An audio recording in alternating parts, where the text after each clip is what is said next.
Ladies, gentlemen, folks beyond the binary, grab your husband, wife, partner, mistress, rent the classiest sex cloak, and gather around the radio.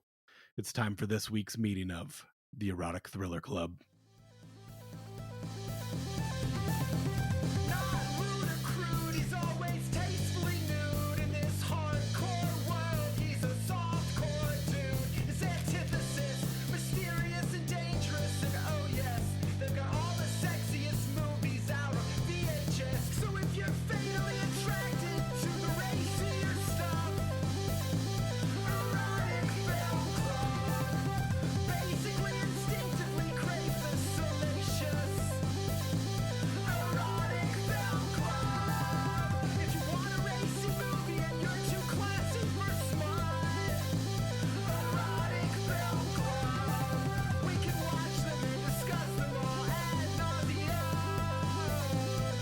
Erotic Film Club. After getting high on marijuana, your wife admits to fantasizing about leaving you for a sailor on vacation 10 years ago. You're not jealous, but that's not going to stop you from walking the streets in New York to scrounge up any scrap of puss you can find. It sounds to me like you're getting a lump of HIV in your stocking, Dr. Bill. This week on the Erotic Thriller Club, Eyes Wide Shut. Hey, everybody, I hope you're having yourselves a slutty little Christmas, and for those tomorrow, a horny Hanukkah, a kinky Kwanzaa, a titillating Toyota-thon, and a nasty New Year. As always, Garrett Calendar and Kit Ryan here with you.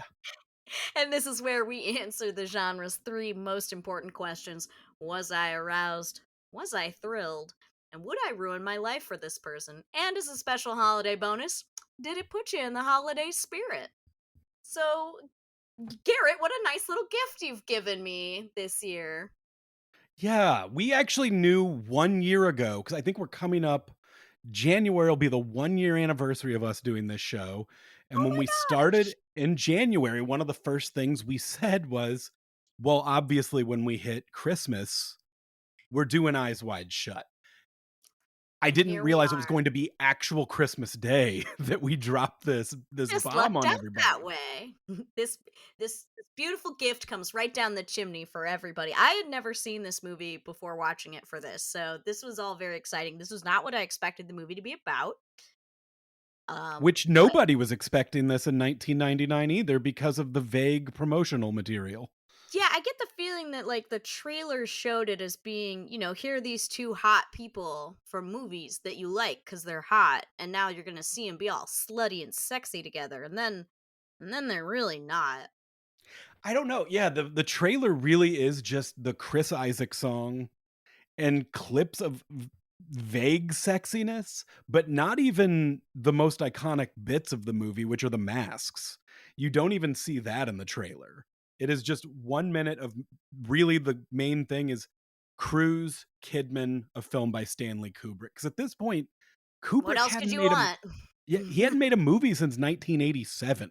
So Did he we're really over not? a yeah, there was nothing between Clockwork or not, I'm sorry, between Full Metal Jacket and this. Wow. Oh God, I didn't realize people might have been expecting something on the level of Full Metal Jacket when they got this. See, I think a Mm. movie like this is potentially why someone like Quentin Tarantino would stop at Once Upon a Time in Hollywood. They're like, you know what? Sometimes you just got to know when to walk away. And I want to go ahead, anybody who's listening to this, because Eyes Wide Shut has been discussed at nauseum since 1999. There are a lot of theories. If you're a huge Kubrick fan listening to this Hmm. and you're very defensive of your dear Coobs, Hmm. just turn it off. It's okay. You can catch us on the next one. We love you. We'll see you in the new year. And we would love to have you back another time, but I feel like you're going to get mad at me. You're going to leave. If you've listened to any other episode, you know that maybe this isn't going. I'm not the person to be telling you what Coobs was thinking. I'm going to be Oh goofing on God, Coobs. no. Yeah, we are. We are.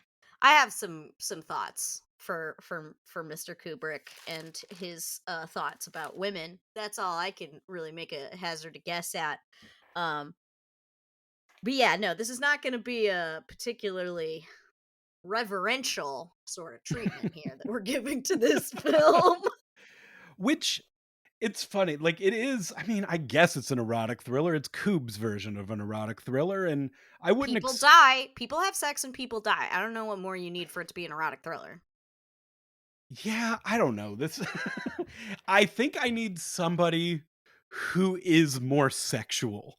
Tom Cruise is such a Mm. non-sexual being to me. That's why I kept thinking that, like, especially because they kept having references to rainbows. There are two significant references to Mhm. rainbows in this movie. And the image of a sailor, specifically, that you fear a sailor fucking your wife, a well known, like, gay image of a sailor specifically. Like, I wondered if it was not going to be an exploration of Tom Cruise's character secretly being gay. And that, like, going to this orgy would, and thinking about his wife having sex with other men would, like, open that up in him. And I'm not convinced that that's not part of it because he seems real dumb about women. Like, when his wife is like, "What if a woman in your office thinks you're hot?" And he's like, "Women in my office working for Tom Cruise might think I'm good looking and fantasize about me? Come on. We only see him deal with, Please." like, 2 patients, and one of them is just a hot lady with her tits out.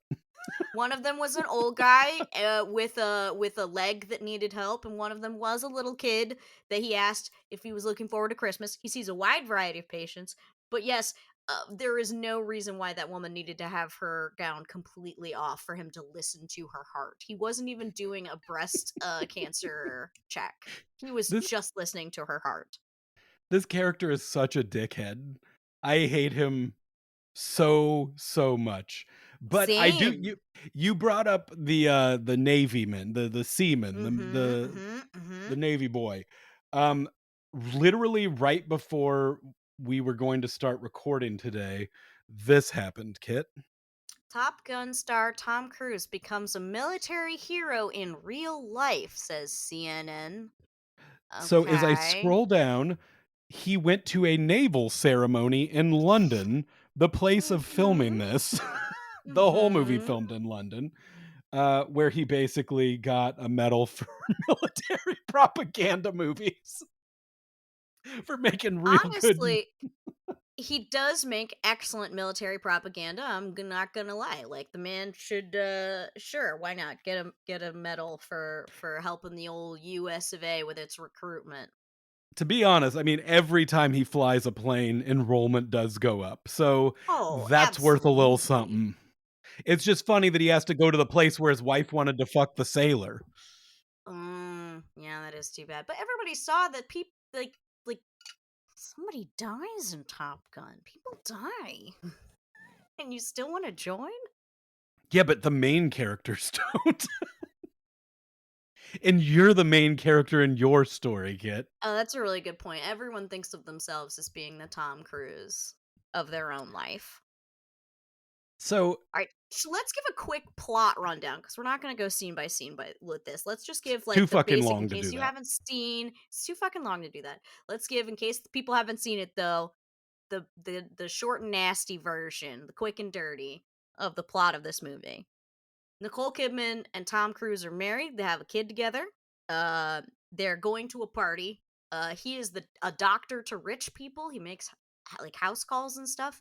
And we find out she does not have a job, lost her art gallery or something.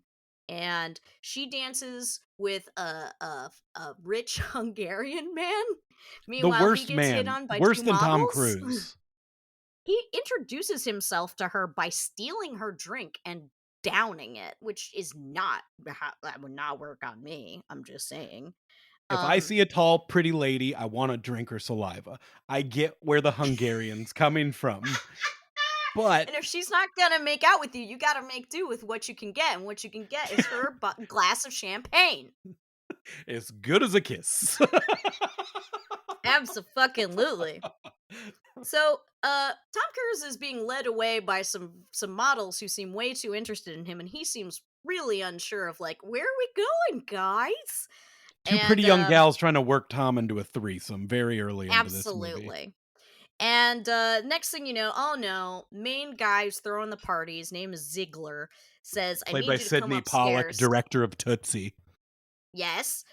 Sidney Pollock has a dying hooker in his room. Tom checks on the dying hooker. Dying hooker makes it through her OD, and he's like, "You chill for the night. Great party, Ziggs." And that's the end of that. They go home, smoke a J Full after the kid frontal, goes to just bed. not sexy. It is Yes. a problem. She's done an 8 ball, and Mm-hmm. it's not sexy. There is good and bad nudity, as we learned in Seinfeld, and So true. overdose nudity, bad nudity. I just kept wondering, like, when are they going to put a blanket over this poor girl? And then they finally did, and I was happy. But it took way too long to put a goddamn blanket on that girl. Sidney Pollock took the time to pull his suspenders up, but not cover up this poor dying woman. You're absolutely right. What a cunt of a man. Like, he didn't even have a shirt on. He went suspenders, no shirt, because he didn't want to look like an idiot in front of Dr. Oh, Bill. Dr. Bill.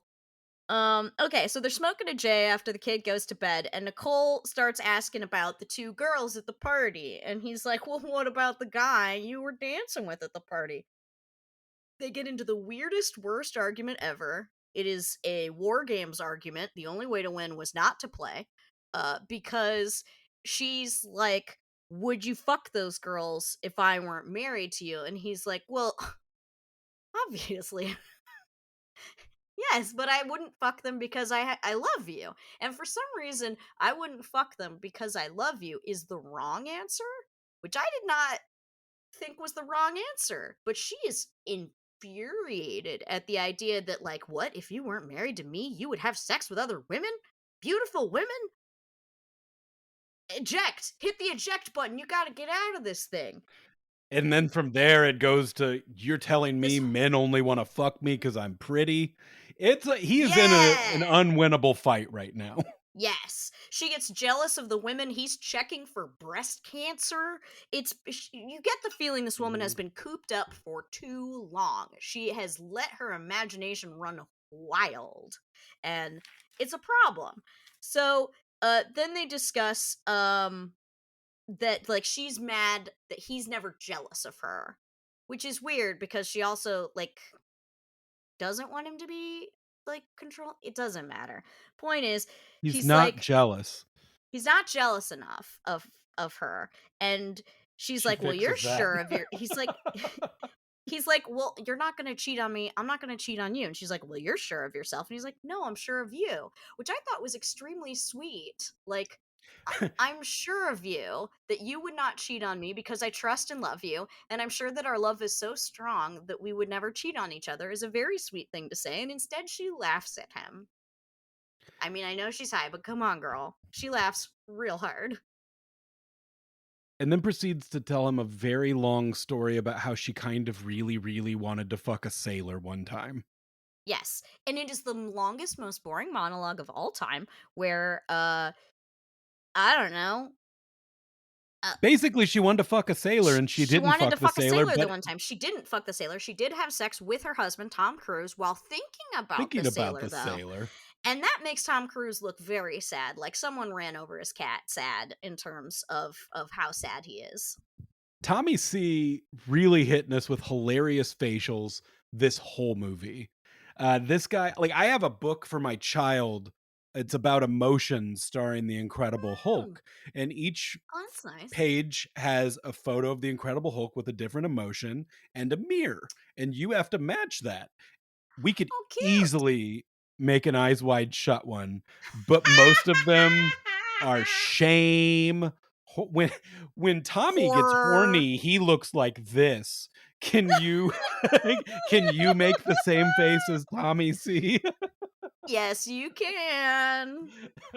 Um, so before they can unpack this whole conversation about how she imagined cheating on him with a sailor and didn't actually do it, and still loves him. by the way. She even specifies that she loves him and was relieved when the sailor was gone because it meant that the temptation was gone. But anyway, he gets a call that he has to go to one of his rich patient's house because the rich patient has just died. And so they're just going to sit and chat in the same room as the corpse, Tom Cruise and the daughter of the dead man. And she tries to make out with him and confesses her love for him. And I think that's the moment when Tom Cruise is like, oh my God, what if my patients do want to have sex with me, handsome man Tom Cruise?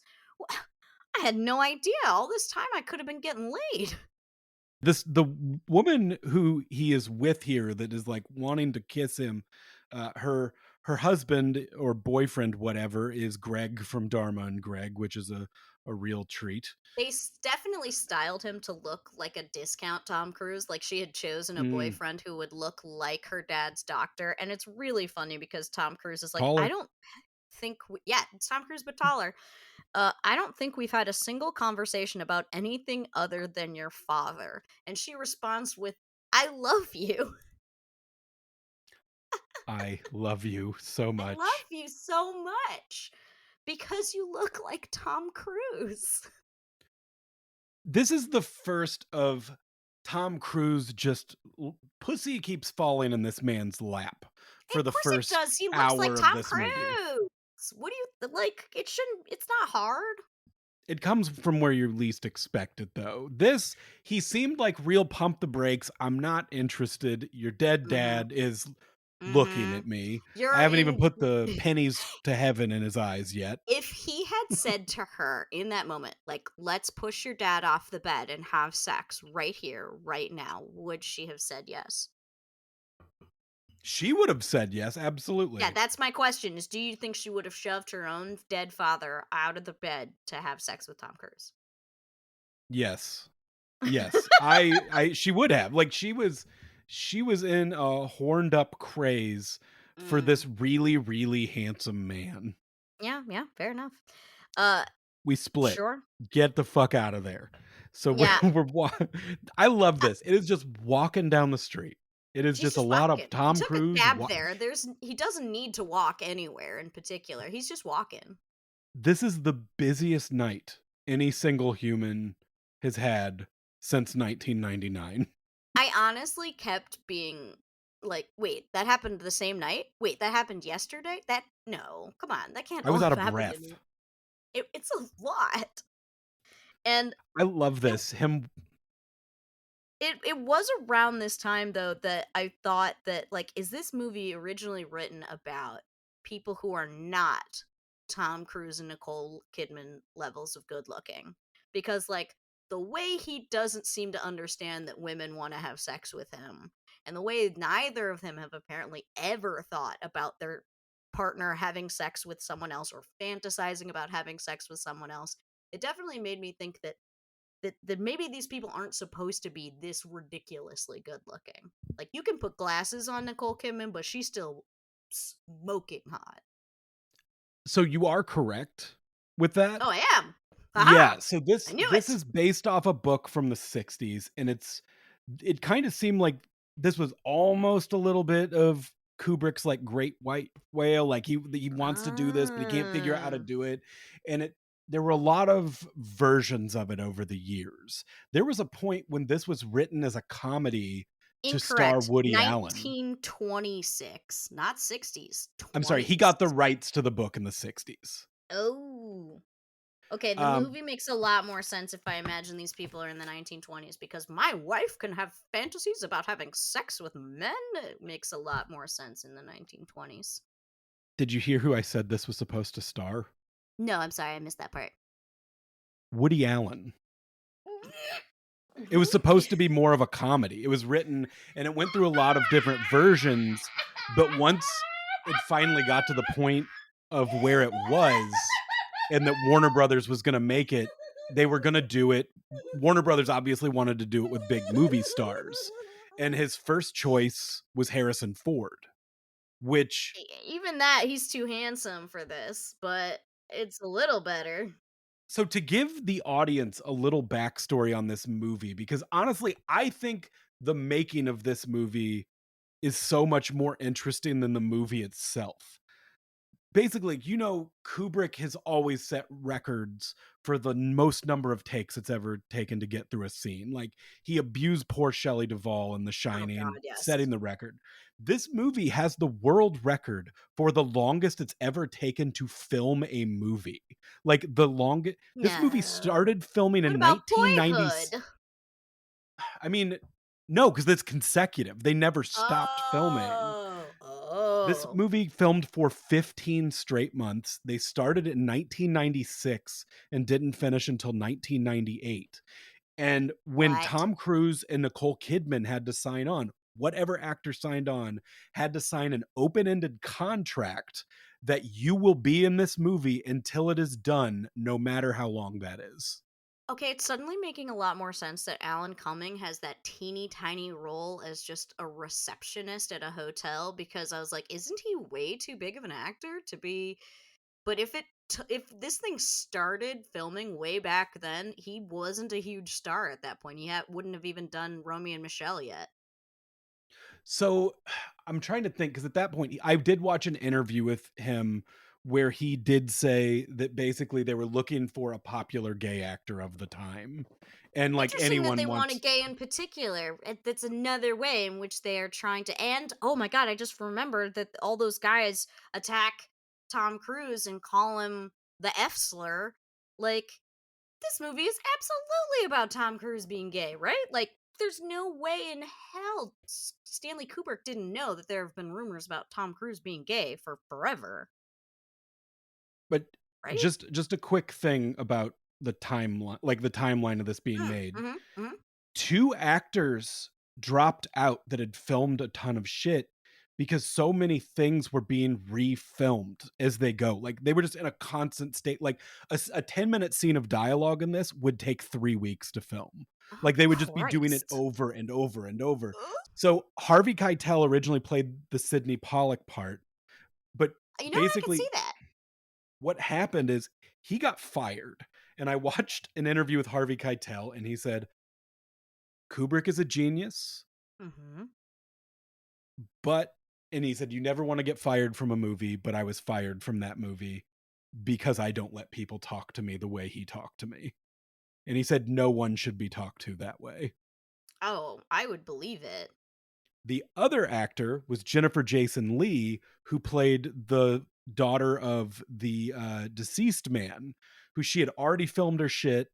That's not a big Oh, part, but no. she couldn't come back because she had another movie to be in, so they had to just completely redo it with another actress. That's such a short scene get. I know. I mean, seriously, even that's one scene and it's not that long.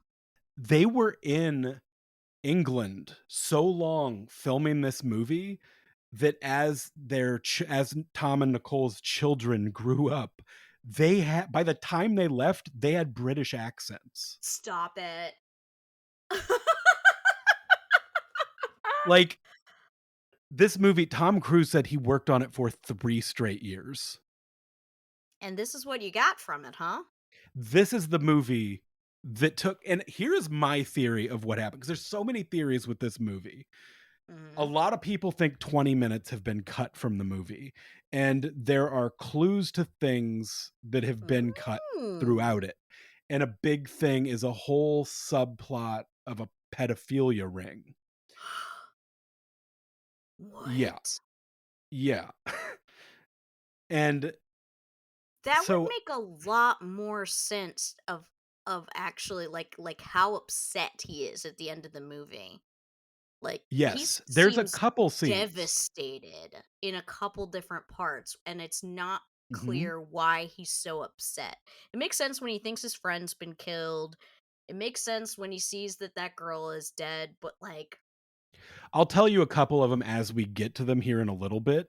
okay. But my biggest theory with this movie is there isn't that much. I think people look too deep into this movie, and this Mm. movie is too surface level, and people want it to be a Kubrick puzzle. Well, So, that could very well be true. in another interview, he was still friends with Arlie Ermy from Full Metal Jacket, and Arlie Ermy did an interview where he said that because this movie got made. it got turned into Warner Brothers, and 4 days later, Kubrick died. Like, Yeah, yeah, 4 I days read after that. he turned it in. Arlie Ermy talked to Kubrick a week before he died, and Kubrick, according to him, Kubrick Mhm. said, "This movie is a piece of shit, and the critics are gonna have my ass on this one." Prophetic. So, like, I don't know if you even believe him on that. We can get back into the movie, but I just like every scene, like Sidney Pollack said, like there's a scene he does with Tom Cruise, like a big monologue later in the movie. He said that scene they filmed it for 3 weeks. Oh my god. And he said Oh that my like they god. would do it from angles, and Sidney Pollack said Kubrick didn't do that to him because he's not an actor, and Kubrick knew the the length that he could push Sidney Pollack to the best of his abilities. But he said he would just have an over the shoulder camera where they're filming Tom Cruise, and it was not uncommon for Tom Cruise to do 70 to 90 takes of any That given poor scene. I never thought I would say this about Tom Cruise, but poor guy. Jesus. What's That does weird not is it seems like they knew signing up for this movie was going to fuck them up, and it ruined their marriage in real life. it And doesn't surprise me, to be honest. but it sounds like Tom Cruise signed up to be like, "Shelley Duvall me, man. I really wanna, like I wanna experience the Kubrick, like, really fuck me up." And he It did. turns out you got what you wanted. He didn't do a lot of dramas again after this, and mostly just Mm. did action shit where he's strapped to an airplane, jumped on the couch, He would with Katie Holmes, like, rather jump out of a plane than do something like this again, and I don't blame the man. alright, I know, sorry, very long tangent, but to me, on my first watch, the movie watched like a honestly, a pretty straightforward movie. Mhm. But when you watch it through the lens of the insanity that these people were put through and, Mm. like, just the scope of, like Kit, Warner Brothers didn't know what this movie was about, and they weren't allowed to know. This whole movie was Like, so wait, like, secretive. over the time, while it Correct. was being filmed? They didn't know what this movie was about until it was delivered to No them. one gave them a copy of the script? Were they just not allowed? You will not show this to a producer? They said it was so secretive that at points in the production, like, plot was kind of leaking to them, but it was super incorrect. What, like What? crew members were speculating the plot of the movie was. What? Okay. Alright. Okay. So, So honestly, I think what happened is he made a shitty movie, was kind of embarrassed about it, and spent 3 years trying to make it not a shitty movie, and we just kinda got this and he died. yikes. Okay. Well, at least he didn't have to deal with any of the critics savaging him. He didn't have to hear any of that. So that's nice for him, right? But as we go through this and we hit certain pieces, I'll throw out little plot theories that there are a lot of Ooh. speculation about. A big one later that might tie into the pedophilia thing. But let's get Oh, back. Lord. Tom Cruise leaves the lady's apartment, and he yeah, gets F slurred. Like a group of like frat Yeah. boys. Yeah, and the fact that one of them says I have turds bigger than you, I like cackled at that one, and I did kind of wonder, like, did Tom Cruise make sure that man never worked again? That like that was just an ad lib. They were like ad lib some slurs to this guy, and someone made fun of him for being short, and Kubrick thought it was funny and left it in. But Tom Cruise made sure that that man never got a job in this town again. If anything, they used amazing effects work to make him and Nicole Kidman look the same height.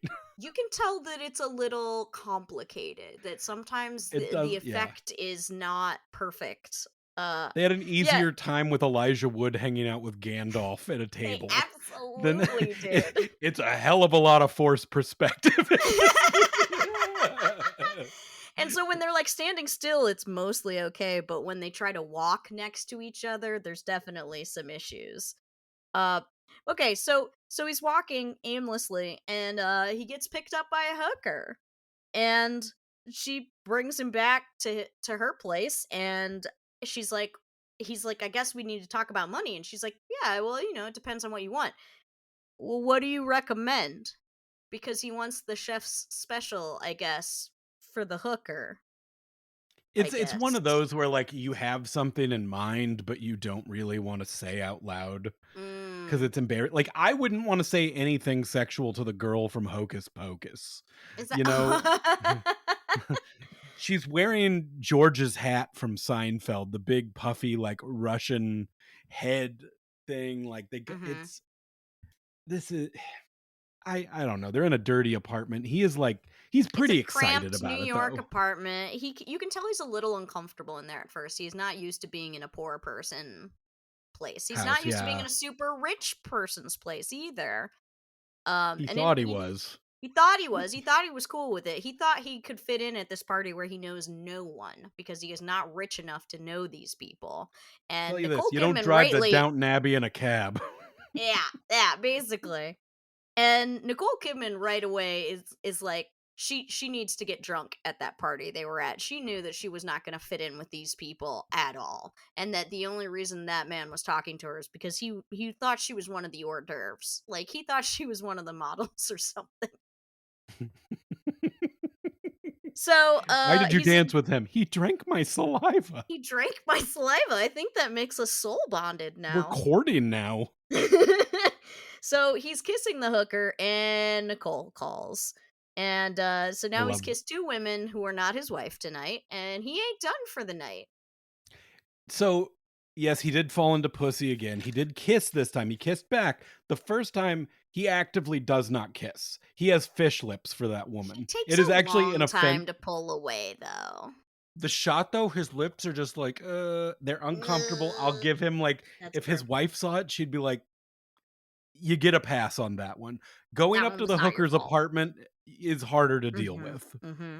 Kissing the hooker, not acceptable. Spending Wait, $150 on the hooker. Mm. I love Nicole Kidman in this phone call. She is peak 90s mom. Mm-hmm. She's at the counter, smoking a cig, eating a box of Snackwells. And drinking milk while watching Drinking milk. TV.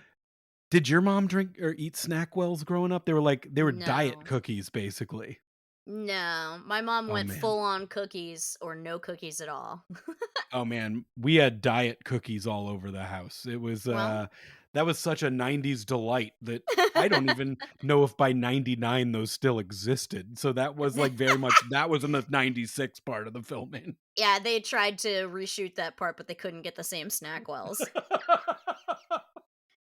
So, he pays the hooker anyway because he's a gentleman. And then he goes and he sees Nick, the piano man that he ran into at the first party. At the Todd rich man's Fields, director party. of Tar.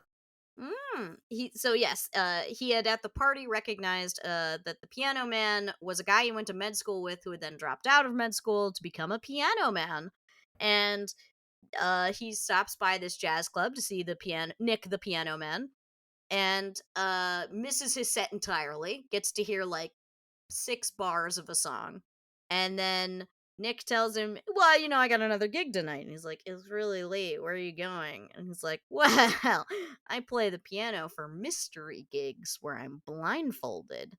And I don't know, for some reason, these people don't know that you can just play pre recorded music. No, they need live sound at these I'm sorts with of him. Live fairs. is better. So true. I It mean, seems it's hard for him to operate like there's a lot of tech. It's not just a piano that he has. He's got like a synth and other things, and he does all that blindfolded. it's a sweet gig for the piano man, and he lets Hmm. it slip. He's like, "I'll be honest, the blindfold slipped off once," and he said, I'll tell you what, titties. There's Titties, titties, titties." titties. And Eh, Tom Cruise is Tom like, "You Cruise. gotta tell me. Oh. I gotta go to this party. I gotta go to this party." And he sees that, there's a password to get into the party, and he's like, "Look, it won't even come back to you. I'll show up later. I know the password now. So, like, no big deal." And he's like, "You're gonna need a costume. Where am I gonna get a costume and a mask at this hour? Meat and Fire District." This is I mean, I think a lot of people when they first saw this movie, and I think it's reasonable to wonder, are pieces of this movie a dream? Is Hmm. everything happening to be taken literally, because at the beginning of the movie, the two girls that um that are trying to work him into a threesome, and they're like, "Where are we gonna go?" And she says, "To the end of the rainbow." He gets to the fucking costume shop, which is called like the rainbow. Rainbow costume place. Yeah. I thought that He was has a to. reference to how he's secretly gay, but, I, I don't know. Honestly, like you can try and interpret things, but I think the movie just might be dumb. I mean, the guy even's Like, like, "Doesn't the doctor want something a little more colorful?" Mm, I know that the guy is a genius, but he's an asshole as well. I don't think that is even debatable. mm. Um, I would even debate if genius is like, yes, he has a specific look for his movies that's very nice and works, but also I think very wasteful of everybody's time and his own Oh, time. there's no reason it should there's no way it needed that many takes to get the right stuff for all of his movies. There's no reason he needed to abuse poor Shelley Duvall to get a performance out of her. Like, he's just a bad man. I'll say Um the right amount of takes is somewhere between Clint Eastwood's 1 and Stanley Kubrick's 90. A real tight so 7 probably, actually. weird shit happens while we're here in the costume shop. He sees three people, a lithe young lady in white underwear and two Asian men in makeup are having sex in the shop. And Uh, uh, this young lady is like a 15-year-old Lily Sobieski. was she actually 15? Like, I mean, she looks 15 if I I had know, to like, give an it's age. comfortably unclear because the shop owner says she's just a kid, you guys are gonna go to jail. It What but specifies she's underage, though, I think, at one it point. does but you don't know if he's telling the truth or not, or if he's just like mad that they're having sex with his daughter and he's threatening them wildly. Like, it wasn't that It's clear to me. Yeah, but eventually, as the movie goes on, later we do return to this shop, and that is Mhm. clearly not his daughter. She is a sex trafficked child, and he's a pimp.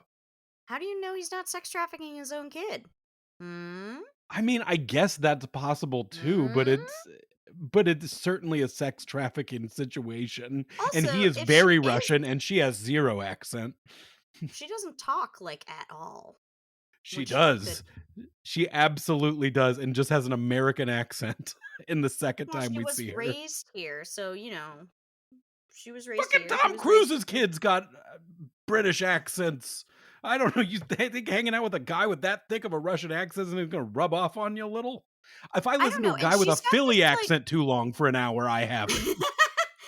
uh, she has this sort of beatific, impassive, vaguely happy look on her face the whole time. I don't know if she's supposed to be on drugs or if she's just, happy to be here having sex with these two men in makeup, who I definitely thought were gay, so I was like, "What part is she even playing here in this little threesome?" It doesn't really matter. Point is, he gets his costume and he goes to the goddamn orgy.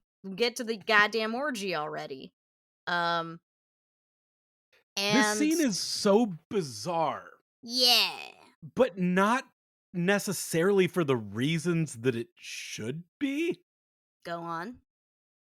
I think this scene is ultra tame. And it Mm. makes like the scariest thing that's supposed to happen in this movie is mildly scary. Like the thrills in this, there was more of a threat to Tom Cruise visually by the 9 college guys calling him a A faggot. 100%. That definitely seemed like that was more of a personal threat to him than anything at this goofy ass party. And also, he shows up to this masked party, no mask, no cloak. Fidelio gets let in, doesn't put his shit on until he's through the Already doors. inside. Totally Everybody's weird. everybody's masked, and him wandering into this party that frankly looks like it sucks. I had the same thought. It's not an orgy, it is a satanic ritual. If I went expecting an orgy, I would be disappointed. Like, I would say only, what, 4% of people there are are unclothed. Everyone else is entirely cloaked. Um, Even when some people do get naked, it's boring. They have them kiss, like these ladies lean over and do this ritualistic kiss, but like their masks are still on, so they're not. You don't even get to watch two hot ladies make out with each other. Like, what are you doing? What is this? What is this blue balls bullshit here? Well, and there's no It's boring. snacks. And There even are if there no is a drink, you snacks. can't have them. That's a good point. Everyone's got masks, so I can't get drunk. I can't do drugs. I can't eat food. I can't have sex because it doesn't look like most people here are having sex. Most people here are just watching. And what they're So that's watching Warner Brothers' most of the fault. time is boring. So Oh, they that didn't is want to not the leave in the case good when shit? they filmed. You correct. So Warner Brothers Oh. claims, and a lot of film nerds disagree with this and think that there is 20 minutes lying elsewhere, There are a supposedly. lot of But things where it's like there's a conveniently placed lady's butt or man in cloak that is blocking the act of penetration. So you can Man see in like Cloak tits is flying. digital. That was a digital man in cloak blocking my view. How Several. rude. Mm. Several. Warner Brothers added that to escape the NC-17, and they claim that Kubrick knew that was going to have to happen. And he doesn't I seem like a didn't guy notice. who Do you know why I didn't notice that those were digital men? Because I was trying to crane my neck to see around them. I know. I was right there with you.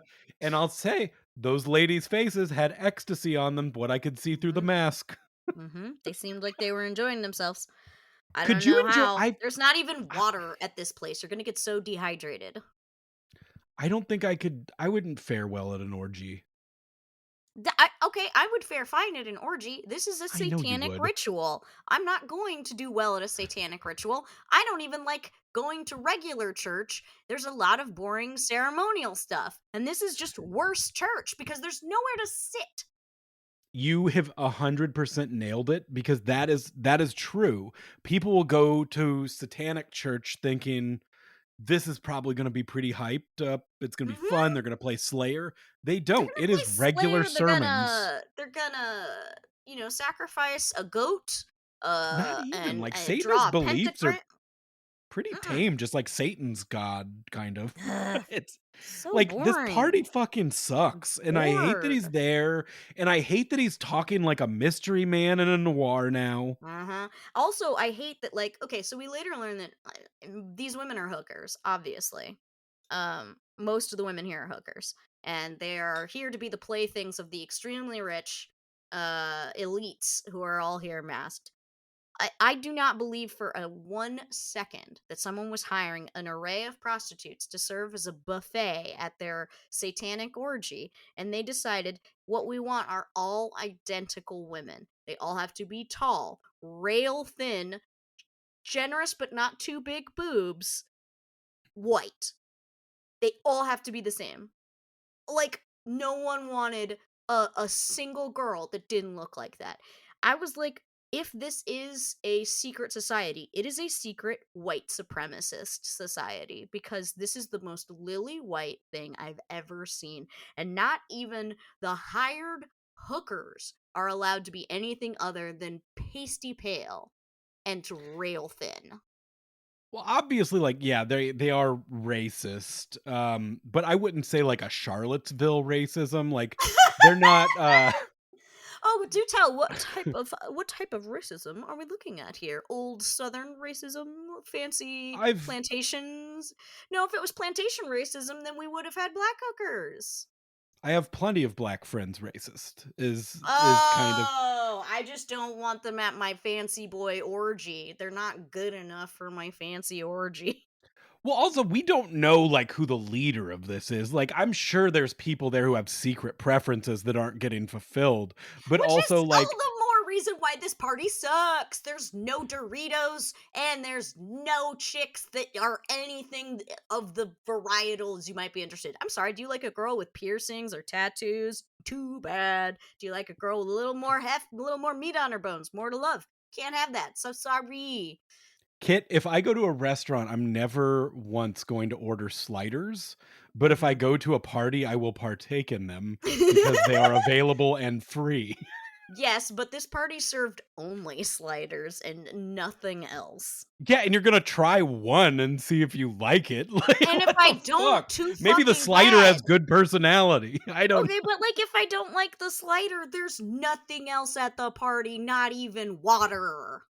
Well, you're not being forced to be there as far as I know. And I That's do have some fair. theories of like who might be under those masks. Oh, do you? It's listen, it's all the George's Bush. It's like the Mhm. the Skull and Bones Well, guys.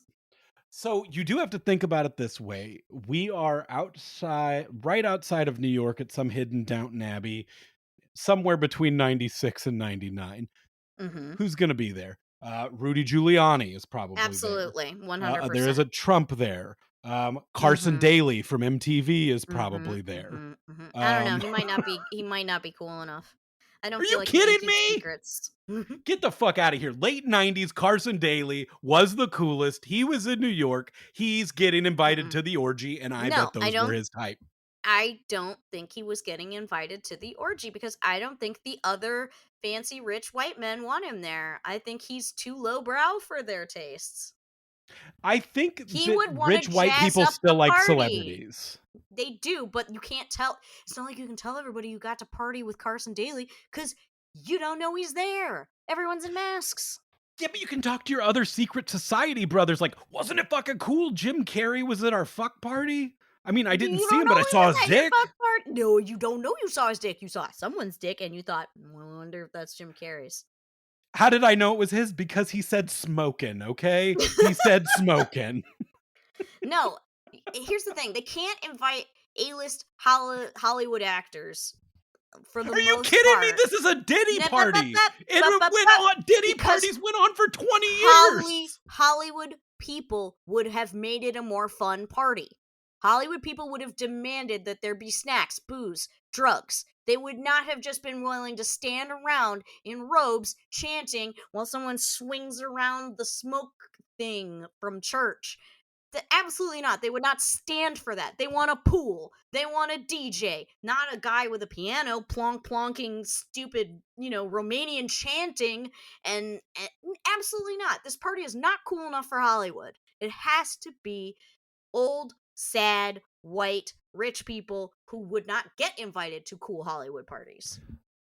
Let me throw in one of the theories on this Mm. movie because of what you just said. So there are theories that this movie was going to be Kubrick exposing those What? Hollywood Bullshit. No parties. way. Uh huh. No And way. that what was cut Oh, from the and he movie was is pedophilic murdered. shit that happened there and that he was murdered. That's the dumbest thing I've ever. This is like people who read too deep into The Shining just because they want it to be like they want the numbers to all mean something. Kit thinks Give it a Epstein died of rest. natural causes. Yes, absolutely. Look, here's the thing. I can believe that. Look, I people also think Kubrick faked the moon landing. Garrett, I'm not gonna Are you go kidding with me? He them on absolutely this. if anything, this movie proved to me that he didn't fake the moon landing because it Mm. was a space race and he is Mm. not He and does there not work on that timetable. You are absolutely right. There's no way he would have been done in time. we And maybe would have gotten to the moon by 1984 Neil if we Armstrong would not have been able to keep his mouth shut about how abusive that man was on set and how many takes he had to do of putting the flag up. right before he died. Is Buzz Aldrin still with? No, Buzz Aldrin's gone now. Don't remember, so I He's wouldn't. pretty old at this Hmm? point. It's somewhere he's gonna be like, he yelled at me.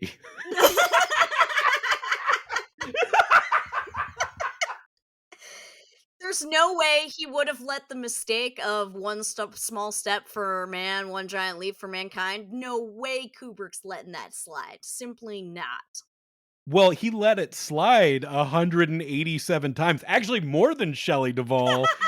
But unfortunately, when you look at IMDb, Kubrick doesn't have credit on that picture. Mm. Oh man, this is great. So yeah, this party super sucks, and I don't know why Tom Cruise doesn't take one look at this place as he walks in and sees them all gathered around in their cloaks in a big circle just chanting and think like, Nah, I don't want to be here, man. Do you think that, because there's a variety of masks, all pretty fun and silly, some pretty Yeah, the scary. art department did a great job with Yeah. the or props or whoever costumes. I don't know which department does it, but they did a great job with the masks. I would have gone big O-face mask just in Mm. hopes that there maybe was a drink and a straw would fit through that hole. I just want to see one shot of some guy like awkwardly like trying to pull up his big pig mask just slightly enough to get his mouth open to pour a vodka tonic in it. Pigmen! No white claws! Come No white on! claws, pigmen! But there's no laws when you're drinking claws, and that includes orgy laws. Fidelio! Pigmen! Fidelio! Fidelio! Okay. So yeah, there's sex shows that he walks through and sees all the people having the sex. It's all pretty tame. There's not even any gay sex. You see one gay couple you see one gay male and one gay female couple dancing fully clothed. That's the wild crazy party we're seeing. Like, I'm sorry, that you really think that's the best that you can offer? Nobody's getting even whipped or What's butt fucking or like any of the really weird shit you could be like, good god, you remember all the fisting we saw in Cruising? There was none of that. It's funny because at the beginning of the podcast, you said you had never seen this movie. Mhm. And I genuinely don't remember if I watched this back in 1999. This seems like a movie I would have rented when it came out Just to so you see could watch the boobs. sexy booby parts. And the orgy portion is so unremarkable Yes. that it didn't affect a junior high kid that rented it, to the point that when he's in his 30s, he genuinely didn't remember if he had seen this movie. Which is wild because when you're that age, every pair of boobs you see is It's a is a special magical thing. treasure. But like you said, maybe they were all 2 the same. That's a good point. You were Once like, again, "Where's my big boobs? Where's my small boobs? other Where's the theories variety?" that What? Nicole Kidman is in on this whole thing because her body type does fit that, but she might have been one of the cloak Oh bros. my god. I did kind of think it was like I definitely thought that she was going to get to come to the orgy. I didn't realize that her character doesn't get to go and have fun at the orgy. It's kind of That's sad, really. That's what's so weird about this movie is I do, however, remember in '99 when this came out, a big thing was the rumors that Tom Cruise and Nicole Kidman were forced to have, like, an intimacy coordinator to make them look more like a couple and more like Lol. teach them to fuck. They don't fuck in this movie. They Yeah, they do do make not. out pretty realistically, which Yeah. actually made me sick to my stomach a little bit because Tom Cruise just isn't sexual. He's He's not. very He's good hot. looking. He's very good looking. He just, like, I don't know, he climbs a building, he jumps off a cliff, he parachutes from somewhere. He don't fuck. We have seen him fuck He pre has this movie. children. We know he has had sex. I wasn't there. I mean, You know what? That's a fair point. So yeah, Fidelio, Pigman! he Fidelio! Sorry. gets in trouble because they realize he's an outsider and they pull him in. They're having a little tribunal here, and I could not stop laughing through this entire scene because the music in this is all diegetic. It's coming from the piano man, his friend, who is apparently listening to his buddy like get threatened with death. Mhm. And he's over there waiting for just the right moment in the conversation to go pling, It's plong. the I music is cannot. exceptionally bad. Well, he's doing his best, man. Come on, go easy on the guy. Well, He's blindfolded. when they got to the fucking I mansion just. at the beginning, the first note that hits is the first note of Black Parade. Like, the I don't know. I The just the kept thinking of some guy leaning over and having to like whisper in Nick's ear, like, "Get it's really ominous right now. Like, make it really, really dark. We're not doing the fun, sexy bit now, and we're not doing the churchy bit. We need you to do like a you're in big trouble and we might kill you bit." Okay, good, good, This good, good, movie good. Yeah. Yeah, this movie really could have benefit from like a Trent Reznor, Atticus Ross score Mm. because it was fucking lame the And whole they keep movie. bringing it back too. Like I really need more dramatic pling, Yeah, thank you pling. for bringing that up because I might have forgotten about it just because it was like that was a thing though that wasn't complete when the movie was turned in. There had been no because I had a hard time Oh. believing that that Chris Isaac song is in the movie, and that felt weird and kinda out of place for a Kubrick movie too. Yeah, and so, uh, they're like acting like they're gonna punish him. They tell him to take his clothes off. He's like, "Whoa, whoa, whoa, whoa, guys, guys, guys! What do you mean? Take my clothes off here at the orgy?" And then, the woman who has been trying to tell him to leave all night long, that he's in danger, says so dramatically, like, "I will take his place." And they're like, "Are you sure?" And she's like, "Yes, I will." And it's pretty clearly the hooker from the first party that had temporarily died a little bit and now is feeling good enough to go to the orgy the next day. So that's a good sign for her. Would you Um recognize her from her pubes? no, it was her voice. It's pretty recognizable. But yes, also, I mean, she's wearing a Did thong at she the end of the talk day. in the first scene where she's Yeah. dying? Yeah. Huh. Not a lot, but yeah. And she's got the same hair. Come on, you didn't notice the So you hair? recognize that, but not that Lily Sobieski just has a normal American accent, isn't like, "Oh, yes, vodka." No, I did not. I was a little bit distracted by the fact that, there's a lot going on in that in that nonsense. All right, so he goes home finally. This has all happened in one exceedingly long night. He comes home, it's like 4 in the morning, and his wife is laughing in bed, and she has another torturously long, slowly spoken, drawn out monologue during which she cries for reasons I can't explain. She starts talking about a dream that she'd had. Uh and in the dream she's fucking a bunch of guys and she starts crying and it's like, why are you crying like this? Dream sounds pretty rad. She didn't say like, oh no, these men are assaulting me. No, she says she's fucking them, but like she feels sad that she's cheating on her husband, I guess. Even it's like you get the vibe from her description of this dream that like being with her husband makes her feel ashamed and not sexy, but she doesn't want to be with other men because she's afraid she would turn into a super slut and not be respected by men. And that is just pathetic, honestly. Well, I think that falls into Coob's lap of, what like you said, what Coobs thinks of women Mhm. and how he writes them. And It's I was not good. and I was reading a section about it in the erotic thriller in contemporary cinema by Ooh. Linda Ruth Williams, where she Mm. described uh, just kind of Kubrick's ladies is like a tall, sexy lady who will stand naked at the fridge and get chicken out. Like, like Yeah, like I'm sorry, but like maybe it would make sense in the book that was written in 1926 that she would be this distraught over her own desires, but like it's the 90s, girl. You're allowed to have fantasies about someone other than your husband. Like calm the fuck down. She's sobbing over this and it just well, doesn't make any sense. and here's the thing for both of them.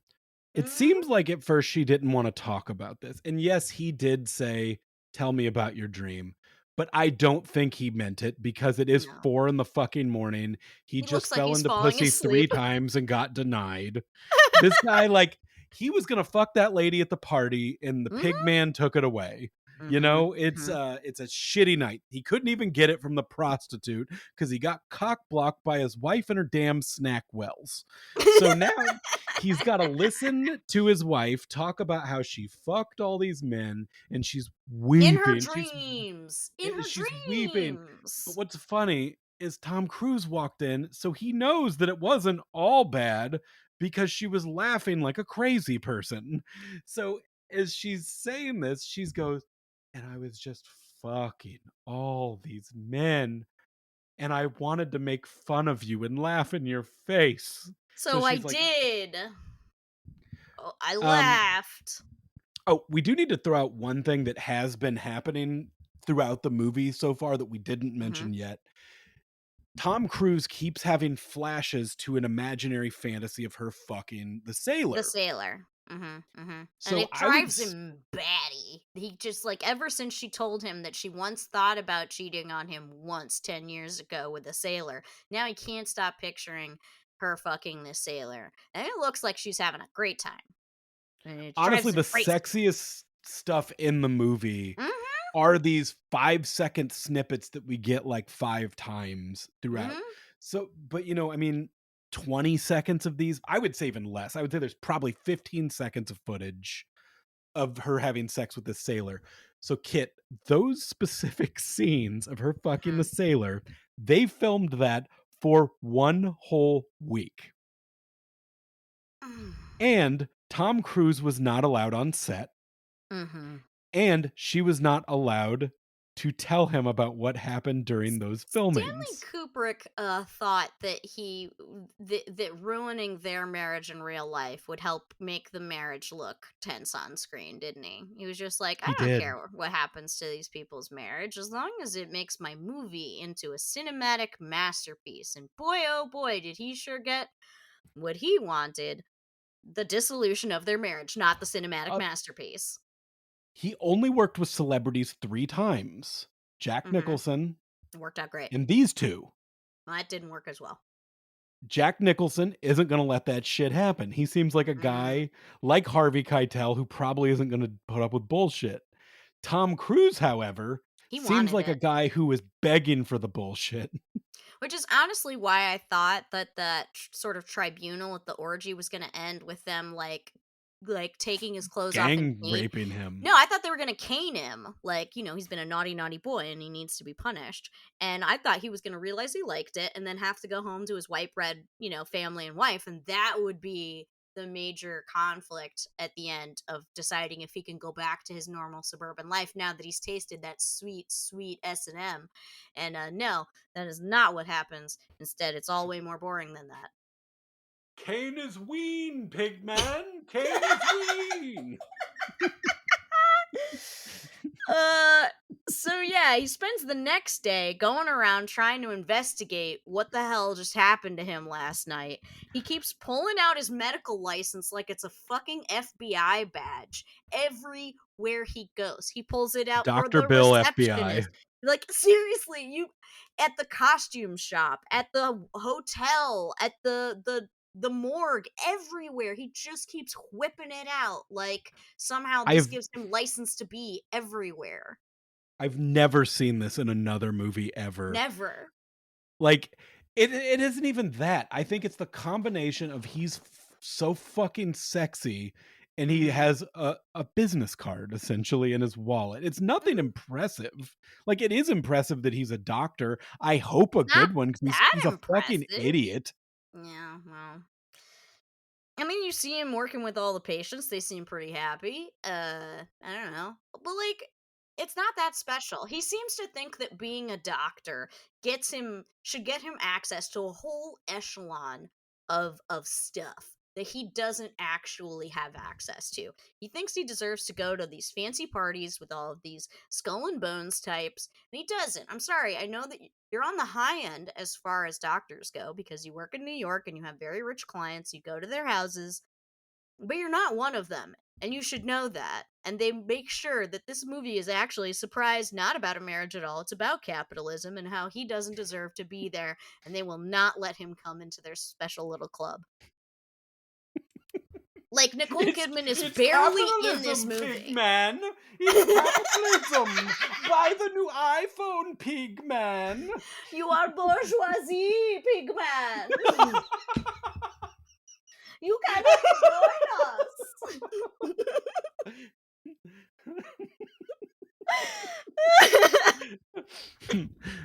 so us. so okay. I hate this part of the movie so much because I mean, and we've seen this part in all of our erotic thrillers when Mhm. a guy who just wanted to come 20 minutes ago has to solve a case. I Mhm. am sick and fucking tired of horny handsome men thinking Mhm. just because they couldn't come that they're Batman now. They're not even Dick Tracy. Like No, these no, no. guys, like fuck. Well, he So thinks he's rich, so he thinks he's Batman. He thinks his money and his medical license can just like get him anywhere and get him anything. And he just keeps pulling out money. He spends like $1,500 in cash in one night, which if I were his wife, I would be furious about over and on top of all the other stuff he's done tonight. they've But got a dope house though. So like it I mean, they've clearly got a he's dope house. doing well. Yes, yes. It I they think don't have a maid though, because their place is a little messy. Like they make it very clear the distinction between the level that Tom Cruise and his wife are at and the level that real rich people are at, the 1%, which he does not get to be a part of. side note, real quick, if you don't mind, just Mhm. for our listeners that are listening that have never seen this movie and are just getting all of this from us, which I know that we do have a lot of listeners that are never going to watch any of these movies and they just like hearing us tell them a dumb tale. Uh, because today is Christmas Day. You have Mhm. escaped your family. Maybe you're driving somewhere and you're listening to this in the car, and you're like, "This is a Christmas movie." Okay, Oh, right! That's a good so point! every time they enter any room anywhere, there's a Christmas tree.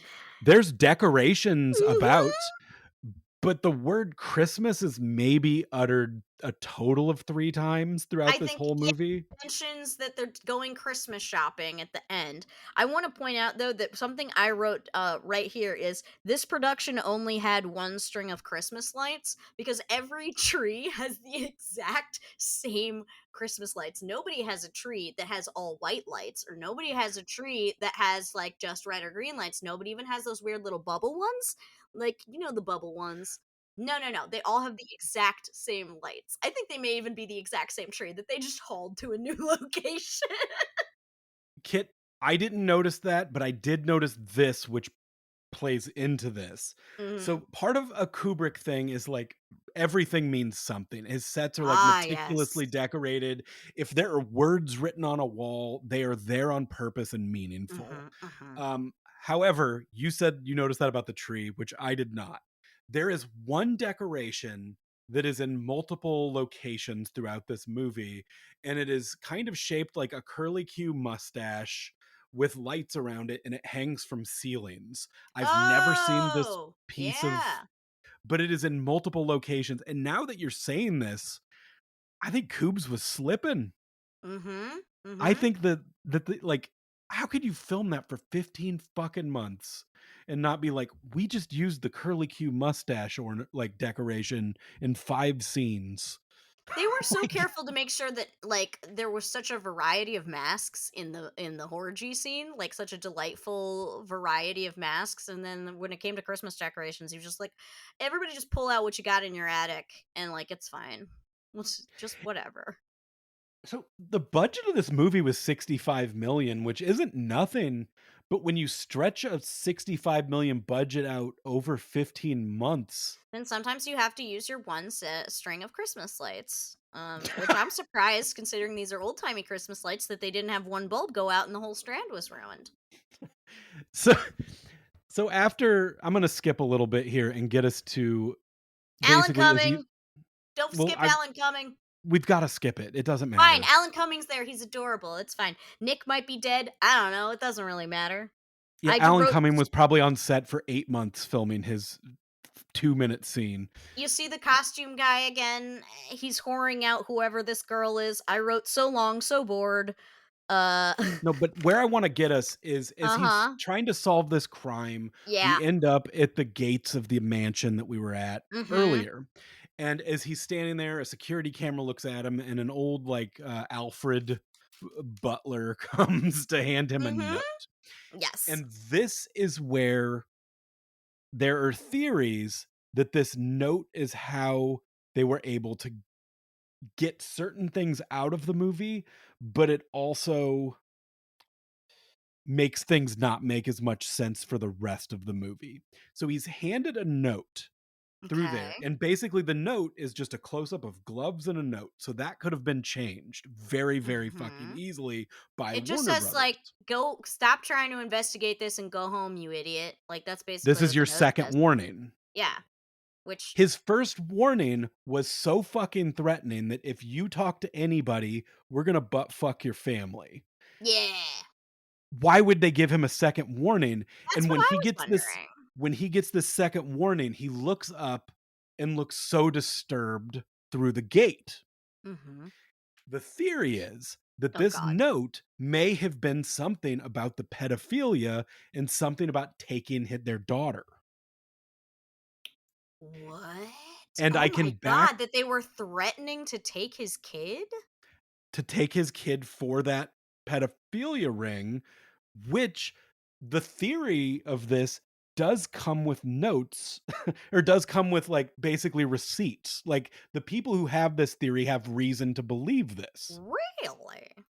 So this is why they think there's stuff missing from the movie, is that maybe there's still sprinklings of some of this Little shit little sprinkle hidden, hints. where like you can cut out some but you can't catch it all cutting it out. Okay. I And It's it wild though that the theory then would be that he was gonna call out real life perverts instead of, oh, they just cut it because that was a step too far and they decided this movie was disturbing and weird enough and they didn't want to include that because it took it to a whole new level of fucked up. so basically, to tell you what happens with the letter theory, you have to cut to Mm-hmm. the very, very end of the movie. Oh, okay. Wow. Um, Okay. We can't though. We which have to get through. Tom's getting followed. The hooker has AIDS. no, no. So okay, I think what's What are you funny. doing here? So basically, what happens for the next little bit of the movie is Tom Cruise retraces his fuck steps from the night before. Yes, and no one wants to have sex with him anymore. Just kidding. Everyone wants to have sex with him. He calls the bereaved woman to be like, Mhm. "Her, do you still love me? Do you want to fuck?" But Greg from Dharma and Greg answers, "Quick hang up." Yep, We yep. go Can't back have to the sex with her. hooker's apartment where he brings her a fucking cake kit. Mhm. Mhm. He He's shows such up a to the nice guy. hooker's house with a cake. She's I gone. wrote that this was a new level of pathetic. That It's calling the fucking bereaved pathetic.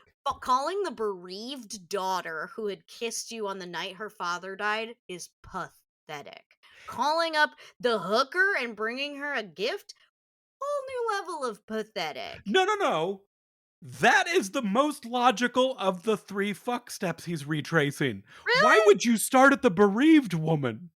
Well, That's a weird phone call. she was the only one who wanted to have sex with him for him. That she was really in love with him, not just sex. She Mm-mm. wasn't, Looking she for the was love connection. bereaved. The She said she hooker was in was love. She pretty said she and it was was in love. transactional. So Mhm. you're telling me he's out there not to just come, he's out there for love? Mhm. Mhm. I don't know, dude. I'm And just fucking with you. well, and then obviously, so the third in his tracing back his fuck steps, I don't fully understand how he gets to her, is the dead woman with the mask that was high at the Right. party. So first he finds out that the hooker has AIDS, which is a bombshell that is dropped so wildly out of nowhere. I don't know what I'm supposed to take from that other than I guess it's a good thing he didn't have sex with her and only kissed her and then gave her $150. I really don't know what I'm supposed to take from it. It is so batshit out of nowhere.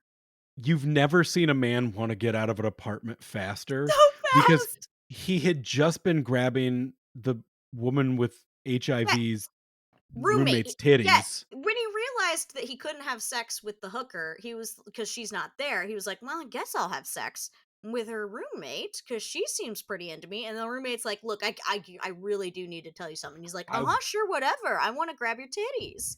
And then she's like, He's "No, like, "I really, will." She's like, "I'll no, fuck you, but I really." feel like I need to let you know first that Domino has HIV." And, she's like, Do you want some coffee?" And I think he's just like, "I know I'm not gonna Hi. get AIDS from putting my mouth on the coffee cup here, but, like, Mhm.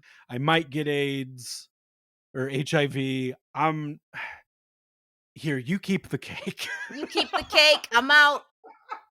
Brings the So he hooker a goes cake? he realizes he's being followed by a bald man in a trench coat, and so Uncle he ducks. Fester, yeah. Yeah, he ducks into a restaurant, which for some reason is not playing Christmas music, despite having Christmas lights everywhere, but is instead playing weird like classical music or opera or something. It makes no sense. This is not the type of restaurant that would have that. He pulls out a newspaper and he sees in there the headline that a woman who was a former beauty queen has just OD'd, and he recognizes her as the hooker from. Oh my god, there's so many hookers in this No, but movie. does it say The her name is first Mandy? Yes, it Or does. It says it Amanda. does specify. Yeah, Okay. it says her name is Okay. Amanda whatever, and he recognizes her as being the first hooker, the one who almost OD'd, and probably also the woman who rescued him on the night of the orgy by saying she would take his place, whatever the hell that means. And so he goes to the morgue, flashes his badge, of course, and goes and looks at her body.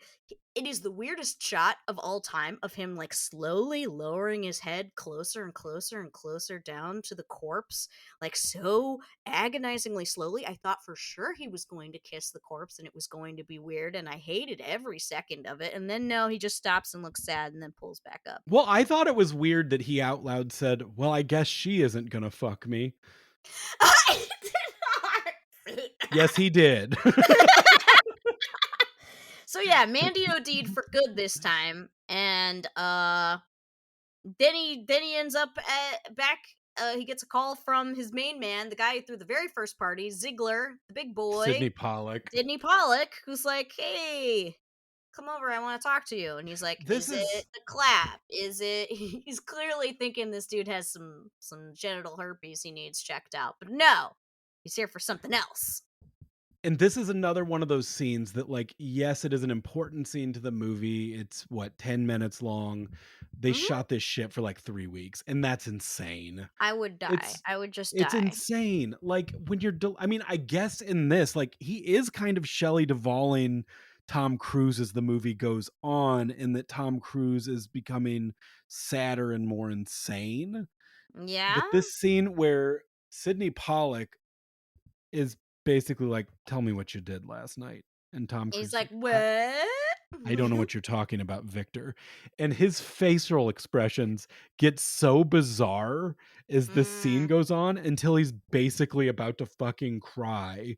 As yes. Sidney Pollock tells him, "Hey man, You're I'm not in the cool enough satanic for this sex party. cult. We all knew. You came in a taxi. You fucking Everyone else embarrassed comes in yourself." a limo. Jesus Christ. I didn't know how you got there until I realized you knew the piano man. Yes, I hired the same piano man for both parties, and that was a mistake. That was a big mistake on my part. I definitely didn't kill the piano man. Piano man's fine in Seattle. Tom Cruise has no way of ever finding out if that's true or not. Um, And he's like, "Look, the whole thing was fake. It was an illusion. We were He's like, "But," tricking you." he says, "But she warned me." And he goes, Mhm. "Yeah, it was fake." And he's like crying, and he's like, "Why the hell? Why would you fake it?" And he goes, "To scare the shit out of you." So that you would stop looking around, but then apparently you're too big of an idiot to realize that you should leave stuff alone. But seriously though, like, to go through all of this, what was happening at the party other than just like people were fucking? Mhm. And like, yeah, what if they're telling a satanic prayer in Latin? Literally, like, they're not killing anybody. They're not That we know sacrifice. of. Maybe they No just didn't get to drugs that are part of being. the night. That's a It good was. point. There are no drugs. There's not even alcohol at this party, as far as we can tell. This may be a Mormon party for all we goddamn know. It's kind of a fucking boring theater kid party. No, how dare you? Theater kids bring alcohol to parties. I said a boring theater kid party. Oh, so they're dressed up, but there's no. They brought the This wasn't costumes, but this wasn't a nobody theater brought the party at booze. Kit's house where I saw you slap the shit out of Jimmy Heisner. This Well, is in my like defense, Jimmy had lit my homework on fire in the in my living room. house in the living room, and I had to get it out of his hand and throw it into the fireplace so that it would not burn my house down. And then, yes, I slapped him, and I regret nothing. Regular fire in the living room, bad. Hmm. Homework on fire, completed homework on fire in the living Yeah, room. Worse. Worse, I had to go to my professor and explain that, some idiot lit my homework on fire and I needed a new copy of it and also an extra day to do it. That moment at your theater party had more thrills than this whole movie. Because here's the thing, you did hit him. He I was in did. actual danger. Your Yes. house could have burnt down from the fire Yes. that was burning inside of it. This is His true. face was red like the piano players after they've roughed him up. Yeah. Yeah. Okay, let's Yeah. get out of this house. Tom So Cruise yeah, knows oh he wait. fucked up. He's like, we didn't kill the hooker. We didn't kill the hooker. There was no like oh, she took your place and we killed her. That's stupid. Why would we do that? That wouldn't even make any sense. It was just part of the charade to get you out of there. She died because she's a hooker who's addicted to drugs. You saw her almost OD once already, and you yourself said, like, you gotta quit this shit or it's gonna kill you. So he says the really callous line, it was just a matter of time with her. Which, damn, Sidney Pollack, that is ice cold. But it just, that's how he feels. So, And it's weird because, like, this whole movie is really predicated on, like, how much we believe Sidney Pollack, hmm and I kinda believe him. yeah, I kind of did too. Mm. Like, it just seems like he seems like a real straight shooter and that he likes Tom Cruise pretty good, Yeah, and he's being he honest likes with him. him. He likes him in that, like, this is his pet poor person. Well, pet middle class person.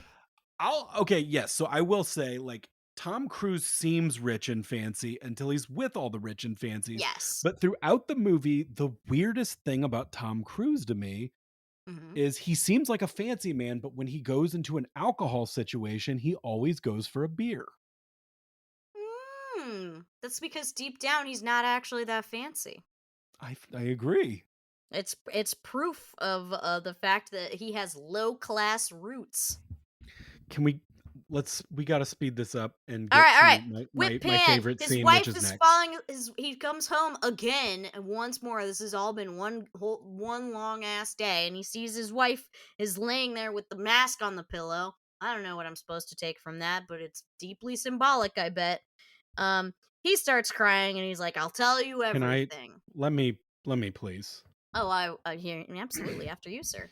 It's just gonna take 70, 90 takes, and I need hmm you to scream that I'm a disgusting little bitch and I'll never amount to Pigman! nothing. Pigman! You are a disgusting little bitch. Okay. I'll tell you everything. So I went to the lady's house and she kissed me and I didn't want her to kiss me. And then I walked down the street and the guy in the Letterman jacket called me a faggot. So then this lady in a tall hat invited me up for sex. But then you called and I could hear you eating Stackwells. So then I went to a sex party and then they said Fidelio pigman and then they were gonna whip my penis. And then I came home and then I tried to call the lady for sex, but she didn't want the sex. And then I went and the hooker had AIDS, but I only kissed her, so I'm pretty sure I don't have AIDS. I'm a doctor and I should pretty much know that. And then the lady in the mess that saved my life at Pigman's house, she's dead. And then his wife's like, "So you kissed two people?" Yes. Yeah. Yes. Long story short, I kissed two I people. kissed 2 people. Fidelio Pigman. I mean, yeah, that about does it. Like, that's pretty much what he has to sum up to his wife, and they're both crying about it, and they're like, "We have to take our daughter Christmas shopping today," which is weird. You don't take your kid Christmas shopping with you. That's not how My that parents works. did. What? No, you give your kid a catalog. It's the 90s. Give them a I catalog, did have them that too. circle what they want. I'd circle, but like usually they'd take me to a place and distract me, and presents would hide in the back of the car. Or at a certain Mm. point, it would be like, just pick out what you want to be under the tree. There was not a lot of surprise, but it was still fine. Oh, Um, all right. but as the scene goes on, we get in there, we're walking around, and they're paying attention to their daughter. Mm-hmm. But then they connect to have a serious final monologue or, Mm-hmm. Mm-hmm. conversation of the movie. And What are we this supposed is to take from all this? What is the lesson? Did we learn a lesson? so this is where the letter thing comes in. Mm. Remember, we mentioned that earlier that it ties back into the very end. So Okay. in this moment, before it goes to like a tight close up of each of them back and forth for the rest of the movie, it is a shot of the two of them with their daughter in the middle and two men in the background. And the two men round the corner and the daughter follows them. And then it just goes into tight close ups the rest of it. So those two men are in the background of multiple scenes for the whole fucking movie. Oh. They're at the party at the beginning. They are the supposedly the two men that walk the musician out of the party when they know he did Yeah. it. They've popped up a few times, and there are theories that the letter had something to do with like We're gonna kidnap basically, your we're daughter. taking your daughter to settle your debts. Because once again, anything in writing in a movie or Can in a be Kubrick swapped movie out. means something. Well, like Oh, okay. anything on a wall that means something. There's a part when they're in the doctor's office and there's just writing on the wall that's like, all debt must be settled now, or like I'm trying to remember how it was phrased, or Ah. like basically an agreement must be come upon. And there's like theories that something has to do with her leaving with those two men, and basically they've given up their daughter for their own freedom, There's essentially from no this. way if they were having that conversation, it ended with her saying, "Well, we should go fuck." There's just no way, right? That's why it's a weird ending. And one of the people that I heard talking about this, Tarantino does a podcast with one of his best friends from like that he worked at a video store with. And he said, I've been watching Kubrick movies my whole life. I feel like I'm a student of Kubrick, and there's so many things in this that aren't Kubrick. And he talked about that, and apparently he got a hold of a shooting script of it, and the whole movie was supposed to have like noir style narration over the top. He Mm. specified the scene where he's looking at the dead body, and Oh, that makes a lot of sense for that really slow ass dead body scene if there was supposed to be narration over there's it. supposed to be narration. And he said that it doesn't seem like Oh. they didn't not film everything, but it seemed like things were suppressed and kind of pushed to the background, and that maybe this scene with the daughter going around the corner with these two guys, which doesn't seem like an accident if the same two actors are caught in multiple scenes throughout Especially the since you had to movie. get those actors, the same actors, back over 3 freaking years. You Yeah. had to dig those That people out of storage. it basically just ends with Nicole Kidman saying, "There's one thing we have left to do." Tom Cruise says, "What's that?" And she says, "Fuck." Credits. Written directed by Stanley Kubrick. Huh, Weird but, like, movie. there's no way that that's how that ends. Okay, Well, that's why, like, that is it makes sense if 20 minutes is missing, but we'll yeah, literally never we'll know, literally and never know. I think that mystery of it makes the movie more interesting than it actually is. Much more interesting because the way that scene reads now is she says, "I think we should be grateful." And it's like, "Excuse me? This sounds like some bullshit like live laugh love nonsense that we're about to be in for." And she's like, "Look, you had one really wild bad night and I had these dreams. And so like we're both equally guilty here." They make it seem like we both had fantasies and we both didn't, we both that's okay. Like we both survived. We're fine.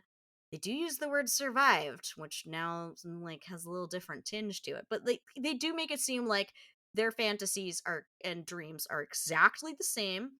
Her wanting to fuck a sailor one time is exactly the same as him going to see that hooker twice. Twice. Twice. I was like, fuck this misogynistic shit. This can fuck right off. This is such nonsense. The idea that her daydreaming about having sex with a sailor is exactly the same as him actually going to the hooker with the intent to have sex with that hooker is batshit insane. And I thought this was supposed to be a movie about a marriage. It is not. It is a movie about Tom Cruise. It is entirely a movie about Tom Cruise's character, like dealing with his own sexual jealousy. That's it. Like she Mhm. doesn't even really like deal with her issues about like her being ashamed of her fantasies, but also like turned on by them, but also feel guilty about them because she loves her husband. Like that's an angle you could have considered, but no, we didn't do that. Instead, it's all about he's sexually jealous of his wife for wanting to fuck a sailor.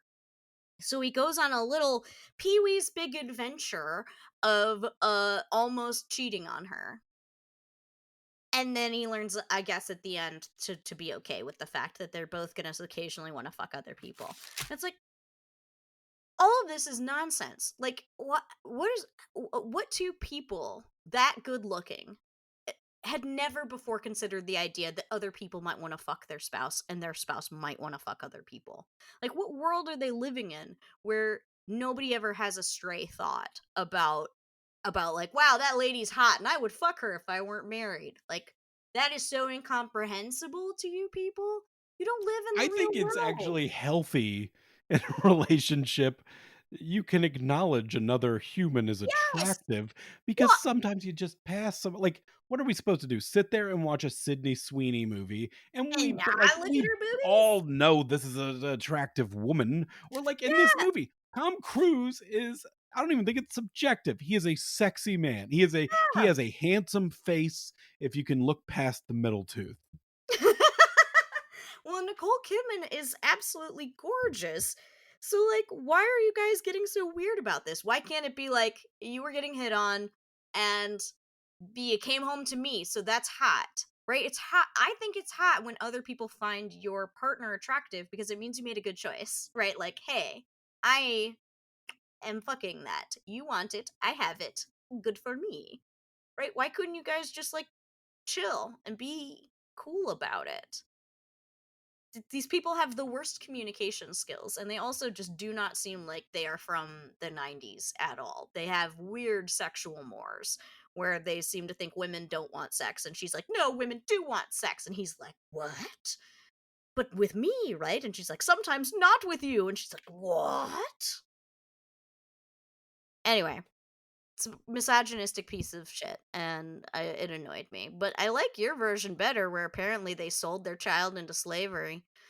Wait, no, I don't like that better. Wait, now that I've said that out loud. Well, that's what I think, like, there's theories that people can come up with that give the movie a lore and a mystique that it doesn't have on its own, when There I is think it's the perfectly random. fine to just look at this Yeah. movie at face value of what's given to you and just be like, Kubrick like, if R. Lee Ermey is telling the truth, Kubrick thought this movie was a piece of shit, Yeah.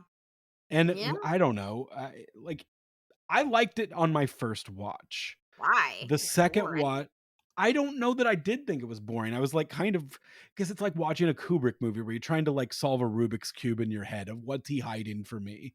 But then I think on the No, I second didn't think viewing, it was that like, I way. just don't and then once I fell down the rabbit hole of reading about theories and everything, then it brought, like, an entire new life to this movie for me that I was, at the very least, excited to talk about, That's uh, fair, and I that I do like don't think I that would have you had did that. otherwise.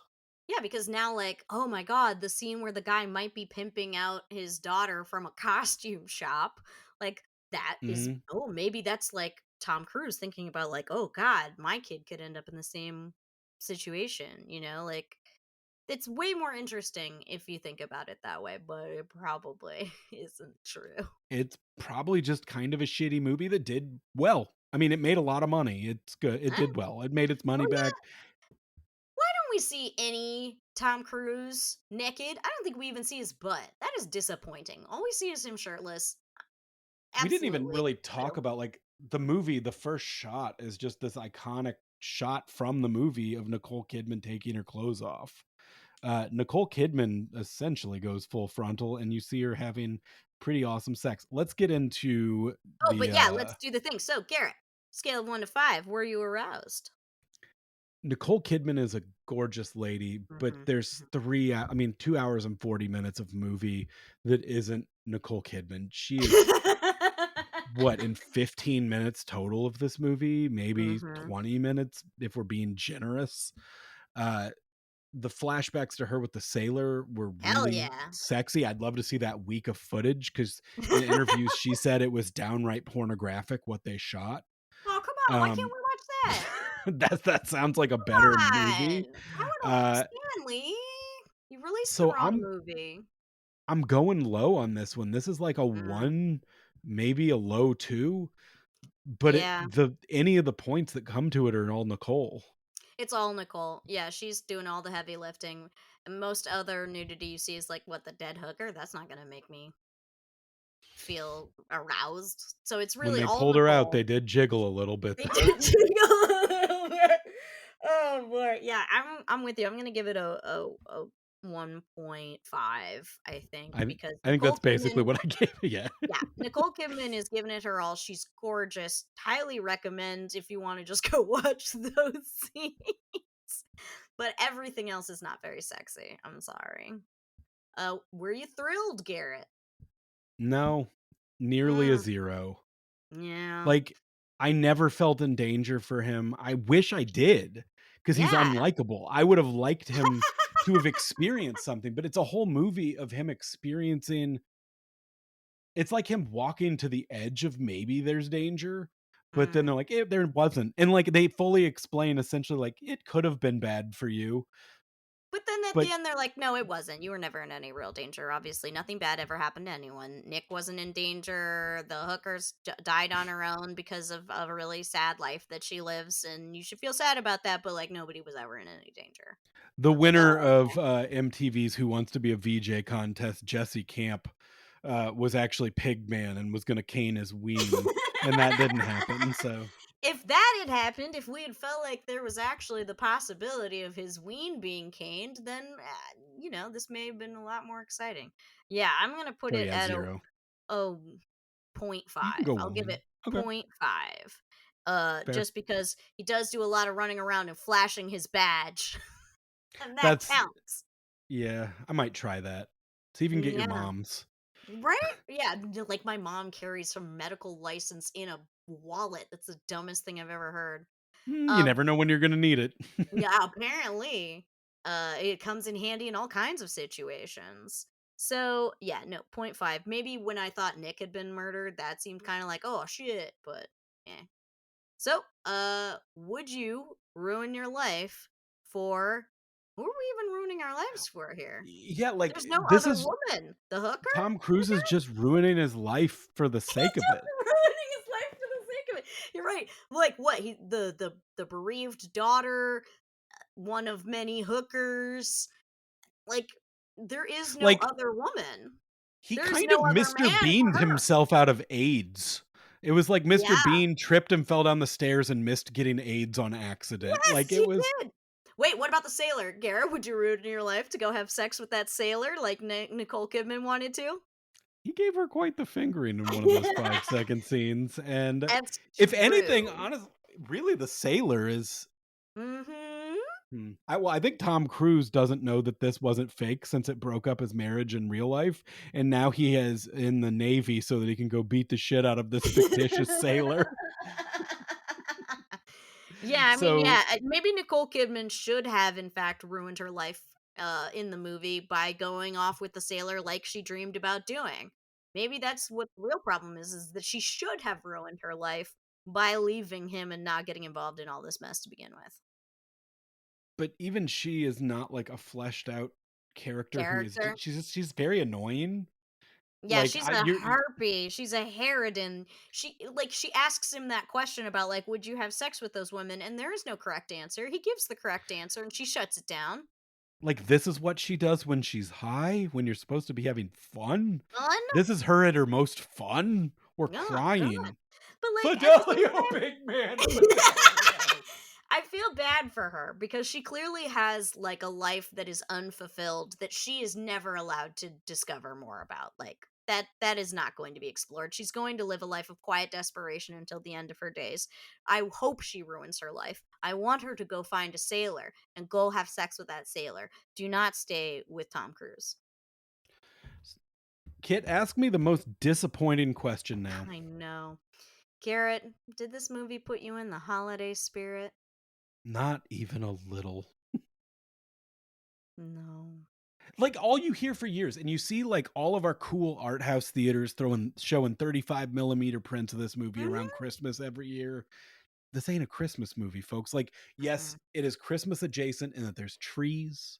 You hear the There's mention of it 3 times. the one Like, strand of Christmas lights that they keep reusing, but there's no Christmas music even when they're playing music at the fucking shopping center or the restaurants, all kinds of random places. No, no Christmas music. You don't get that. No, no fun yeah, for you. yeah, this movie did not put me in the Christmas spirit. I don't I'm know why it okay said with a Christmas Christmas adjacent Carol. movies.